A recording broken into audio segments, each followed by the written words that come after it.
Une époque de désordre frappe toujours ceux qui agissent avec grâce. L'insolence de Roger Nimier cachait sa jeune amertume en face d'une hâte où les muses attendent, immobiles, qu'on daigne leur rendre visite. C'est en ces termes que Jean Cocteau parlait de Roger Nimier. Et aujourd'hui, 8 ans après sa mort, sur l'autoroute de l'Ouest, Roger Nimier exerce toujours auprès de ses amis la même fascination. Ainsi, pour Jean Namur, un ami d'adolescence, que nous avons retrouvé chez Roger Nimier au 24 de la rue Jean-Mermoz, à Paris, un Jean Namur chaleureusement accueilli par les enfants du romancier, Marie et Martin.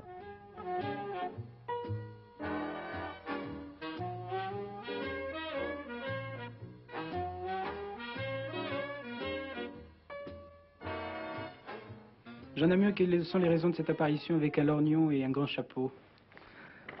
Roger avait la mauvaise habitude de me dire « si tu ne me fais pas rire, je te casse la gueule ». Effectivement, 20 ans après, j'en suis peut-être très loin, et quand je ressors tous ces papiers, même ce lorgnon ou ce chapeau, ce n'est pas du tout pour... on n'imite pas son passé. Enfin, je pensais qu'il ne s'agit pas de faire une biographie triste de Roger Nimier, simplement de rappeler un peu ce qu'il était. C'est au cours d'une manifestation d'étudiants que Jean Namur l'a rencontré pour la première fois. J'ai tombé sur un jeune homme qui avait toujours les paupières baissées, qui vous voyez avec hauteur, qui avait un mélange d'onction, d'ironie et de silence méchant. Et je nous vois encore contournant les presses universitaires après le départ de la manifestation, et lui me disant « la vie ne vaut pas la peine d'être vécue, vous êtes bien d'accord ?» Moi qui suis un peu froussard, je trouvais qu'elle valait tout à fait la peine d'être vécue, car j'étais encore très gourmand à l'époque. Et elle me dit « non, non, notre vocation c'est l'armée ». Il m'aurait dit « on entre au petit séminaire », je n'aurais pas été plus surpris. Alors je dis « ah, l'armée, bon, je voulais être à la hauteur de la situation ». Je lui dis « ah, et dans quoi donc ?» Il me dit « je voudrais entrer, moi je m'engage, je vais aller dans l'aviation. Seulement je risque d'avoir des ennuis ». Et là, nouveau clignement de paupières, car Roger ce n'est toujours comme ça. Et puis tout à coup, un peu comme Flaubert, puis tout à coup, plouf, il vous plongeait les yeux, il les rouvrait. Il a dit, moi ce sera l'aviation. Moi j'ai le vertige, j'aime pas la balançoire. Je dis, vous savez, l'aviation, déjà sur un cheval, je suis pas très à l'aise, mais on me dit que cela ne tienne, enfin pour s'engager, on s'engagera bien dans quelque chose. Et dans une sorte de pari, 3 jours après que je le retrouve sur le quai de la gare, très triste, en me disant j'ai une terrible angine, car Roger avait la détestable habitude d'avoir des angines sans arrêt, qui correspondaient d'ailleurs à ses états d'âme. Et je monte dans le train, moi j'étais un peu badaud, c'était merveilleux, on sortait de l'époque de l'occupation, je disais ah, on va vers le soleil et les Pyrénées, on va connaître le foie gras et tout, enfin j'avais des joies un peu païennes, et je vais arriver à une sorte de janséniste qui avait un porte-carte d'officier de cavalerie et qui immédiatement avait l'air très grave. Moi je me disais j'ai envie de me barrer, j'ai pas du tout envie d'aller à la mort, car immédiatement les grands mots avec un pareil garçon. Il avait 2 livres sous le bras. Il me dit, tenez, vous êtes analphabète, je vous ai apporté un livre léger. Ça s'appelait, je crois, Le Cœur anachronique. Et quand je l'ai dit à Gaston Gallimard, il avait oublié qu'il avait édité cet auteur. Et Roger ajoute, l'auteur qui a écrit cette œuvre est un tuberculeux assez sentimental. Quant à moi, je me réserve de fortes lectures, et je crois que c'était un Pascal. On monte dans le train, il y avait un cirque. Charmante écuyère, etc. Moi je dis c'est merveilleux, c'est l'aventure qui commence. Et Roger toujours austère, janséniste. Or je me dis décidément, car au fond je le connaissais très très peu. La nuit passe, les trains étaient bondés, il n'était pas question de coucher allongé sur une banquette, et le lendemain un Roger détestable. Bref, je vous passe les détails. On arrive, première visite à la caserne. On nous dit, bon, ben, revenez demain, au conseil de révision, on ne sait pas. Et le soir, on arrive dans cet hôtel, qui devait s'appeler l'hôtel de la Croix-Rouge, enfin bref, un hôtel de Tarbes. Moi, immédiatement, je lui dis, enfin, un vrai repas, on va boire du vin. Et il me dit, d'un air piqué, ah, en plus, vous êtes alcoolique. Je dis, non, je ne suis pas alcoolique, il y a 4 ans qu'on ne boit pas beaucoup. Et en plus, vous aimez manger. Arrive le garçon avec la carte, puis je prenais moi immédiatement affable, je ne sais pas de lizard, du chamois ou un bon beefsteak. Et Roger dit, et en plus vous aimez manger? Ben, je dis oui, j'aime manger, et puis la barbe. Il commence à m'agacer. On monte, et alors là, changement de tableau radical. un Roger sentimental qui me dit « à cause de vous, je m'engage ». Oh, je dis « à cause de moi, vous savez, la vie, il y a de plus mauvaises rencontres, c'est assez rigolo, on va aller voir les pays chauds, etc. » Mais il me dit « mais vous n'y êtes pas du tout, c'est pas ça la guerre ». Oh, vous dites la guerre, bon. Et on se couche, il dit pas un mot. Et dans le silence de cette nuit, Roger tout à coup m'a dit « nous allons réciter notre chapelet ». C'est un souvenir que je rapporte parce que derrière le personnage mondain, à monocle, à déguisement, il y avait chez Roger un vieux breton qui ne s'ignorait pas, qui le savait. Et quand Roger est mort, c'est sans doute le chagrin le plus fort que j'ai eu, quand j'ai lu les articles qu'on a donnés sur lui, on a jugé la surface du personnage. Il faut bien reconnaître que le personnage dès l'enfance était déroutant. Né à Paris, son père est l'inventeur de l'horloge parlante, Roger Nimier, brillant en classe, grand lecteur, aimait déjà mystifier. Lorsqu'il était sur les bancs du lycée Pasteur à Neuilly, il raconte lui-même ses années de collège. En ce qui me concerne, vous savez, je crois que vous pourrez le demander, quand j'étais assis sur ces bancs, j'étais extrêmement sage. Et c'est peut-être à cause du lycée Pasteur tout de même que j'ai changé, ou qu'on m'a dit que j'avais changé. Et c'est venu en classe de première. J'avais un professeur, qui est d'ailleurs toujours professeur ici, qui s'appelle M. Gros-Gurin. Et il avait sa classe nouvellement arrivée, il ne la connaissait pas. Il m'avait interrogé. Je lui avais répondu, je ne sais quelle façon. La classe avait ri bêtement, comme les classes peuvent rire. Et lui, un peu agacé, m'avait demandé si je me moquais de lui ou si j'avais de la niaiserie congénitale. C'est une question qui n'a jamais été tranchée, mais depuis, il était persuadé toujours que j'étais très moqueur et peu sérieux. C'est également lui, d'ailleurs, qui est peut-être responsable de la littérature, du moins dans la mesure où j'en fais, en me conseillant cette carrière. Ah bon, parce que vous aviez de bonnes notes en français. Oh oui, puis je crois que je faisais des rédactions, on appelle ça comme ça, qui l'amusaient, je sais pas. Et quelles étaient les matières scolaires qui vous séduisaient? Oh bien l'histoire, parce que je me fâchais jeter par une fenêtre plutôt que de ne pas être premier en histoire, en aucune composition. Ça, j'étais très très fort en histoire et je faisais le désespoir des élèves qui copiaient, parce qu'ils copiaient dans le Malais-Isaac, naturellement. Mais comme moi, j'apprenais, même dans les plus petites classes, dans le Lavis, j'en savais évidemment beaucoup plus qu'ils ne pouvaient copier. Alors, ils disaient qu'il y avait une injustice, et je comprends très bien leurs sentiments, c'était une injustice. Déjà naissait la légende du Nimier insaisissable, comme nous le dit Marcel Jouandeau. Il revêtait des masques pour vous aborder. Eh bien non, ce n'était pas des masques tout à fait, mais c'était quand même... il devenait un personnage ou un autre personnage. Et je vais vous citer les deux personnages que je remarquais particulièrement et qui étaient aux antipodes l'un de l'autre. C'était Brumel et Gavroche.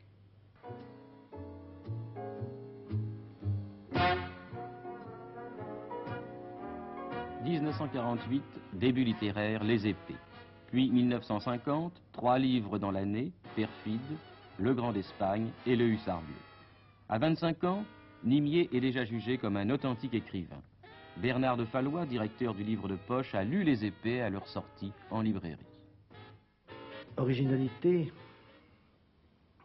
d'abord par rapport à l'ambiance de l'époque et par rapport aux modes, aux courants des années 50. Les années 50 étaient celles où la littérature était surtout occupée par des essais, des romans extrêmement sérieux, pour ne pas dire des romans didactiques, en tout cas des romans dans lesquels l'importance du message l'emportait sur la fiction. Et Nimier était probablement le premier à renouer d'une façon assez éclatante avec une autre tradition, peut-être la grande tradition du roman français, dans lequel le seul but de l'auteur est de créer une histoire dans laquelle des personnages incarnent et vivent un certain nombre de façons différentes de se conduire dans l'existence. Donc l'originalité était peut-être d'une certaine manière le retour à la tradition. Ceci dit, je voudrais corriger ce que je viens de dire, car il y avait aussi un ton, ce qu'on peut peut-être appeler le style, mais qui lui était tout à fait nouveau. Ceux qui l'ont influencé, c'est plutôt ceux dont le tempérament était voisin du sien. Et alors, à mon avis, il y en a 3 principaux, qui étaient Bernanos, à qui il a consacré dans ces années-là un petit volume, Le Grand d'Espagne, Marcel Aimé, qui a été probablement celui qui l'a accompagné tout au long de sa vie et avec lequel il avait le plus d'affinité profonde, et Céline, pour lequel je ne crois pas que ce soit tellement une influence littéraire, mais je crois qu'il y a eu une très grande conscience par Nimier de ce que représentait Céline, à la fois du point de vue de la littérature française, mais aussi du point de vue d'une certaine éthique avec laquelle il se sentait une grande familiarité. Je me permets de rapporter une anecdote insignifiante, mais qui quand même fait bien connaître le personnage. Nous arrivions ensemble au Meurice, où Madame Boulle nous avait invités à déjeuner, et j'avais une pochette verre bouteille, mais le tissu était extrêmement beau et la couleur à la fois sobre et éclatante. Et Roger se met à louer, à admirer ma pochette. Et alors je lui dis, eh bien, je te la donne. Et il tire, n'est-ce pas, la pochette, et c'était un chiffon insignifiant dont j'avais eu soin de ne faire voir que ce qui était possible. Alors il a éclaté de rire, il a dit, bien voilà le conte de l'élégance. Humour et sérieux, pour les biographes comme Marc Dambre, le personnage est ambigu. Il est clair que Nimier a été à l'origine d'une série de légendes, mais je ne parlerai pas d'ambiguïté, je parlerai plutôt d'un personnage secret. J'ai rencontré quelqu'un qui le connaissait assez bien, qui le voyait assez souvent, l'abbé Jarry, qui m'a dit que Nimier lui apparaissait comme un garçon, comme on en rencontre beaucoup, c'est tout, et même à la limite comme un enfant en confiance. Et quand je lui ai dit que Nimier lisait Kierkegaard, il m'a regardé avec des yeux ronds, ce n'était pas du tout l'idée qu'il se faisait de lui. Et c'est ainsi que par une série de cloisonnements et de parallélismes, Nimier peut paraître ambigu alors qu'il n'est que secret à cause de sa pudeur. Antoine Blondin, vous rappelez-vous votre première rencontre avec Roger Nimier? Moi, je me rappelle parfaitement ma première rencontre avec Roger Nimier. Elle fut exaltante, elle fut au sommet de la table que je lui ai renversée dessus. Il était avec Marcel Aimé. Je ne connaissais ni Marcel Aimé, que j'admirais énormément, ni Roger Nimier, que j'aspirais à connaître, parce que j'avais lu son premier livre, qui s'appelle Les épées. Et nous sommes retrouvés tous les trois à la Romerie martiniquaise par un concours de circonstances. Et là, en 2 minutes, Roger Nimier a été tellement méchant avec moi que je n'ai pas pu supporter ça. Et à la faveur de cette lecture des épées, je pensais que c'était un jeune homme vulnérable. Alors je me suis dit, pour épater Marcel Aimé, je vais renverser la table sur Roger Nimier. J'ai vu se lever un énorme garçon rougeau qui aurait pu me tuer, qui a ri un petit peu, et nous sommes dispersés dans la nuit, une nuit qui a duré 3 mois, et puis après ça a été le jour, et c'est un jour qui a duré 15 ans. Roger Nimier avait la religion de l'amitié et le sens de la drôlerie. Comment cela se conciliait-il? Ben, ça se conciliait dans la mesure où personne n'excellait comme lui à faire de la vie quotidienne une vie qui n'était pas exactement celle de tous les jours. Il faut dire qu'il embellissait nettement les instants. Il faut dire qu'à chaque instant, il ménageait des surprises. C'était quelqu'un de surprenant, c'était un metteur en scène. Il arrivait dans la vie déguisé à l'instant où on l'attendait le moins. Il était capable de vous faire des choses invraisemblables. Je me rappelle, un soir, nous étions avec un gentleman britannique d'une 50aine d'années qui occupait une situation importante dans une maison d'édition et qui était tout à fait à ce point où tous les courants de l'amitié passent admirablement. Et Roger Nimier lui a dit, on va aller boire le dernier verre à Castres. Notre ami, ce gentleman, a acquiescé avec le plus grand plaisir. Ils sont montés dans une voiture, le gentleman s'est endormi, il s'est réveillé, il a vu des arbres, et il a dit, attention, attention, Roger, mais Castres va fermer. Il croyait que Castres, bien qu'il n'était pas français, il ne connaissait pas la géographie non plus, il croyait que c'était une boîte de nuit. Et en fait, il s'est retrouvé à 11 h du matin, dans le Tarn, au Café du Commerce, en train de boire un verre de Ricard. Roger Nimier avait fait 800 km dans la nuit pour aller boire le dernier verre à Castres. Pour Roland Lodenbach, une lettre de Louise de Villemorin qui nous fait sentir ce qu'était Nimier pour ses amis. Que je vous lis, parce que j'ai même très touché de la retrouver. L'autre matin, au sortir de cette messe de départ, quand je vous ai dit « Qu'est-ce que je peux penser à vous ?», c'était vrai, ça continue. Au fond, chaque ami de Roger pensait à l'autre, en pensant à la peine de l'autre. Qu'est-ce que je peux penser à vous? C'était vrai, ça continue. Je pense à vous. Roger me parlait souvent de vous à sa façon, c'est-à-dire sans m'en parler, mais en prononçant votre nom tout à coup comme pour éveiller ma curiosité. Mais je n'osais pas lui poser de questions. Il aimait à escalader seul les murs de mystère qu'il élevait entre ses amis. Eh bien, finalement, on a pu le prendre pour D'Artagnan. Moi, je l'ai pris longtemps pour Athos. Ceci nous dit qu'il était peut-être Aramis. Et il admirait la force de Porthos, il le dit dans les épées en toutes lettres. J'aime la force physique, je suis sûr de jouir du privilège de mesurer 1,85 m dans un monde de petits Français. Et je crois qu'il était les 4 mousquetaires à lui tout seul, en définitive. Vous avez écrit que Roger Nimier était assez peu psychologue. Oui, je crois qu'il était assez peu psychologue dans la mesure où il était dans sa nature, et il en avait les moyens, de triompher sans un effort d'accommodement. La psychologie demande ou implique l'art de comprendre les autres dans une certaine façon pour prendre un petit peu le pas sur eux. Comprendre, c'est prendre aussi. C'est une sorte de judo, la psychologie. Eh bien, le judo, ça n'intéressait pas du tout Roger Nimier, qui ne voulait pas triompher dans la finesse, mais s'imposer d'abord à la manière d'un boulet. La finesse et toute la délicatesse de sentiment dont on l'a vu capable ne venait qu'ensuite. Mais il fallait d'abord qu'il frappe sur la table. Quand on le félicitait sur ses livres, comment réagissait-il? Il détestait qu'on en parle. Il détestait qu'on parle de ses livres, de sa carrière d'écrivain, détestait les articles nécrologiques qu'on a écrits sur lui après sa mort. Il était vraiment d'une simplicité, d'une absence totale à l'égard de l'écrivain. Il y avait un homme et un écrivain.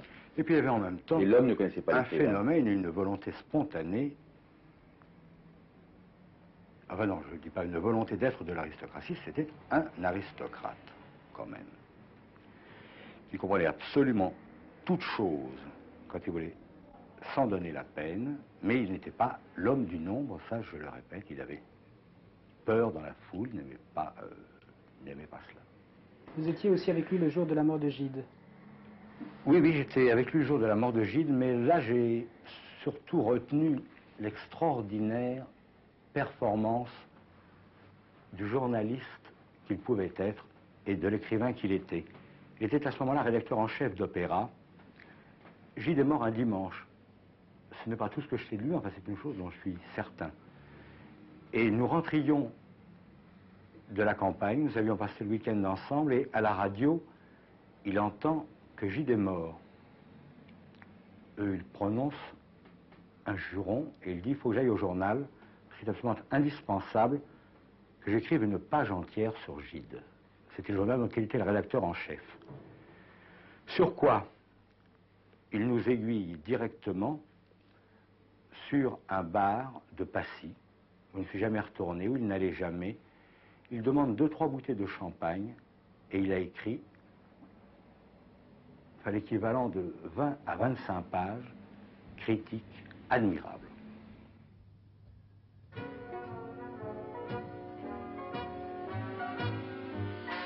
Pendant 10 ans, l'écrivain Roger Nimier s'est tu. Il s'est consacré à des travaux d'édition. Jean Dutour, pendant de longues années, vous avez rencontré presque quotidiennement Roger Nimier chez Gallimard. Eh oui, pendant de longues années, en effet. Quand il y est entré, c'est-à-dire à la fin de 56, je crois bien, et jusqu'à sa mort, c'est-à-dire en 62. Pendant 6 ans, nous avons été côte à côte chez Gallimard. Nous étions tous les deux ronds de cuir, ou plus exactement, nous étions tous les deux comme des écoliers, c'est-à-dire que nous allions chacun au bureau, un petit peu comme on allait au lycée, avec chacun, je pense, enfin moi tout au moins je l'avais, le sentiment qu'on allait revoir aujourd'hui son bon copain et qu'on allait encore bien rigoler. Et puis je trouvais aussi des lettres sous enveloppe, dont j'ai apporté quelques-unes que j'ai gardées, et qui vous montreront le tour d'esprit de Nimier, parce que c'était pas seulement des plaisanteries, c'était les plaisanteries d'un homme extrêmement intelligent, d'un écrivain doué comme l'était Roger. Ça va toujours un peu plus loin que la plaisanterie. Si vous voulez, je vais vous en lire quelques-unes. Par exemple, voici une des innombrables lettres que j'ai reçues, et que voici. Monsieur, aimez-vous la blanquette? Pour moi, j'en raffole, surtout avec du réfort. Nous nous réunissons tous les 15, nous formons une joyeuse société, voulez-vous être des nôtres? Chez nous, pas de littérature, pas d'embarras, on est entre garçons. Après le café, toujours une partie de billard, vous y excellez. Allons, c'est dit. Croyez, monsieur, à mes sentiments confraternels, signé Léo Larguet. Alors, j'ai lu cette lettre un petit peu à dessein parce que, bon, elle est drôle, elle est vraiment très, très piquante et très amusante, mais c'est presque plus qu'une blague. Il y a là vraiment toute une petite histoire. Il a saisi le style d'une certaine manière d'être, d'une certaine manière de vivre, de certaines gens, la façon bon garçon, la façon sans embarras, justement, de bons hommes comme Léo Larguet.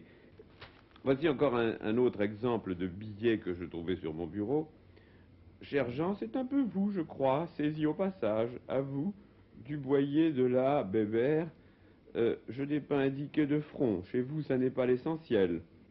Ce regard me paraît assez réussi, et le mou de la bouche bien rendu. Autre exemple de petit billet, alors là sous forme de note de service, à l'attention de Monsieur Dutour, M. Point. Que vous rendiez de fréquentes visites à Monsieur Nimier ne regarde que vous. Mais il y a des jeunes filles dans le hall, et nous vous serions reconnaissants, dans un intérêt commun et sanitaire, de songer à fermer votre braguette. Croyez M. Point à nos sentiments sincères. La direction, Louis-Daniel Hirsch. Voici encore une lettre qui est une blague, bien entendu, mais qui raconte une petite histoire d'une façon vraiment qui est en soi une petite nouvelle. Lundi, Jean. C'est dur de vous dire ça tout à trac, mais votre femme ne vous aime plus. Elle m'a écrit une lettre où elle se traîne pantelante à mes pieds. Que faire? Décevoir une femme qui a lu Simone de Beauvoir, et elle, qui sait donc qu'elle a droit aux voluptés de la vie et aux affrontements de l'humain? Ou trahir une relation de travail, un brave garçon qui n'a pas été très gâté, ni par le Créateur, ni par la vie? C'est de moi qu'il s'agit. Je vous laisse juge. Je ne bougerai pas de l'hôtel des deux hémisphères toute cette semaine.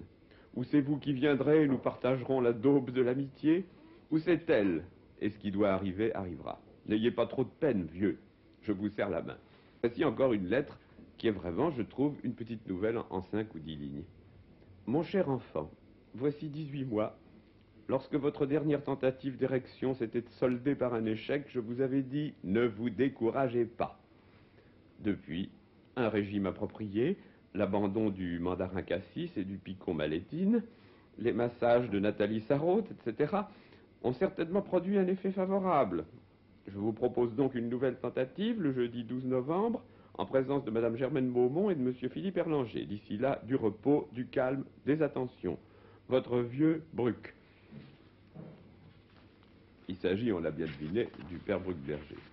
Puis voici une autre lettre, alors qui est un autre aspect de Roger, mais qui est toujours, où il est toujours railleur, toujours drôle, qui est une lettre un peu plus sérieuse, disons, que les autres, qui m'envoyait de Quimper, Finistère. Mon cher Jean, j'espère que vous vous cassez bien les pieds à Paris, en attendant d'aller vous emmerder dans un endroit infect, comme Cannes ou Clermont-Ferrand. Ainsi, année par année, s'écoule votre insipide existence, à peine relevée par le fumet, d'ailleurs insupportable, que dégage votre vanité. La tristesse que vous ressentez certainement à rencontrer dans les miroirs votre gueule de bélitre doit largement compenser ce plaisir, tout relatif. Comme nous le disions l'autre jour, mon bon camarade Roger Icor, un vrai jeune celui-là, et moi, vous êtes vraiment de l'excrément de rien. Je n'en plains que plus Camille, c'est ma femme, petite créature d'élite dont la vie est inutilement gâchée. À vous, Roger N. Roger Nimier, en 58 ou en 59, je ne me rappelle plus exactement, avait eu une crise cardiaque. Tous ses amis avaient été très inquiets, et moi, entre autres, en particulier, j'avais été très inquiet aussi. Un jour, il avait disparu, il a été se soigner, prendre du repos dans je ne sais quel coin, je ne sais quel patelin, en Suisse, et je lui ai écrit là-bas, et il était soigné par Stéphane Eke. Et voici la lettre la carte postale qui m'a répondu. Cher Jean, cher Camille, justement je voulais vous écrire, mais je craignais de vous déranger au milieu de vos vacances. En fait d'infirmier, je n'ai ici que le citoyen Eke, qui me fait prendre mes potions et mon talc. Comme je ne dors pas plus de 2 ou 3 heures par nuit, je m'ennuie beaucoup. Mais j'ai lu un admirable, c'est un spécialiste qui parle, article de Jean sur ce sujet. Il s'agit de moi, c'est rare les compliments. Quand je reviendrai vers le 7 août, je pense, je serai si laid que je ferai peur à, je ne dis pas le nom, un de nos collègues de la NRF lui-même. J'aurais besoin de relire Doussin, c'est un livre que j'ai écrit, mais je ne l'ai pas trouvé. En revanche, Michel Chrétien est très lu ici. Voilà. Après ces 10 années de silence, Bernard de Fallois a revu Roger Nimier.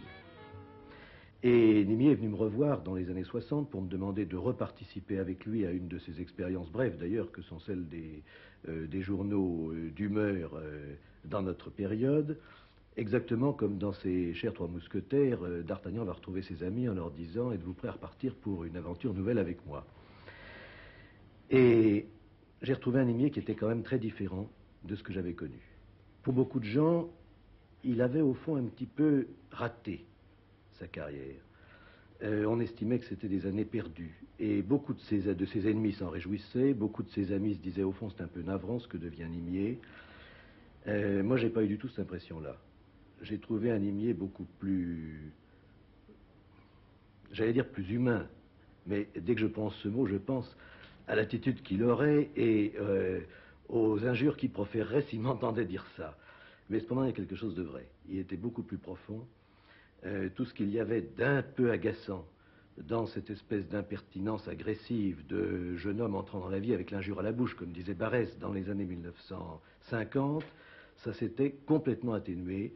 Je crois qu'il savait beaucoup mieux ce qui est sérieux et ce qui ne l'est pas, c'est-à-dire la plupart des choses, mais ce qui est sérieux, il le savait aussi beaucoup mieux. Et je me souviens toujours que ce matin-là, quand Jean de Noël est entré dans mon jardin, j'ai poussé la porte et m'a dit « Roger Nimier est mort », eh bien, j'ai reçu un choc terrible. Comme si quelque chose de moi de très important, n'est-ce pas, venait de disparaître. Tout le monde a été frappé par cette mort qui ressemblait tellement étrangement à ce que Nimier avait décrit, par exemple à la fin des Enfants tristes, avait évoqué dans tant et tant de phrases sur la mort qui parsèment ses premiers livres.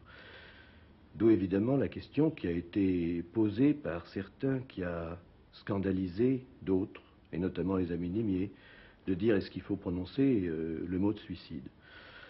Alors si vous voulez bien, je vais dire très franchement ce que j'en pense, au risque de ne plaire ni aux uns ni aux autres.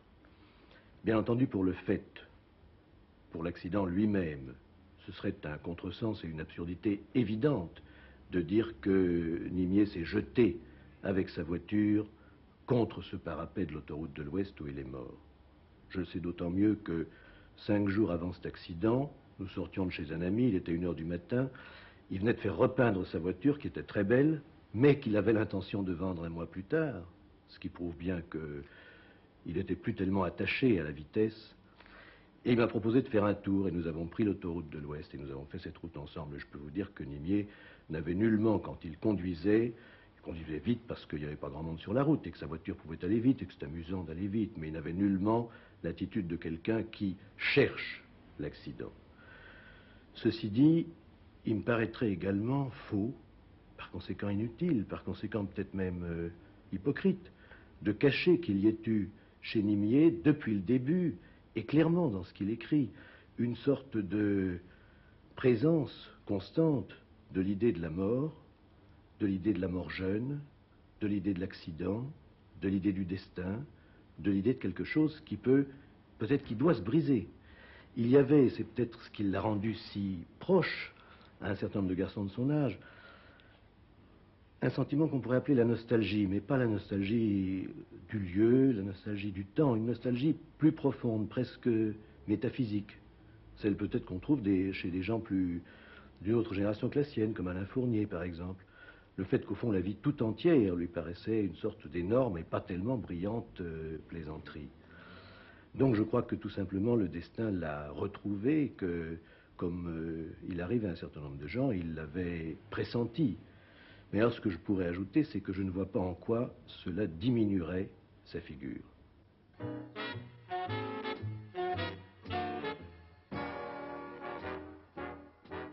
Il a très bien senti que dans l'ensemble de ces ouvrages, n'est-ce pas, Le Char bleu, Amour et néant, etc., qu'il y avait le meilleur, mais en même temps une sorte de fragilité, ce qu'on a appelé la facilité de Roger Nimier, n'est-ce pas?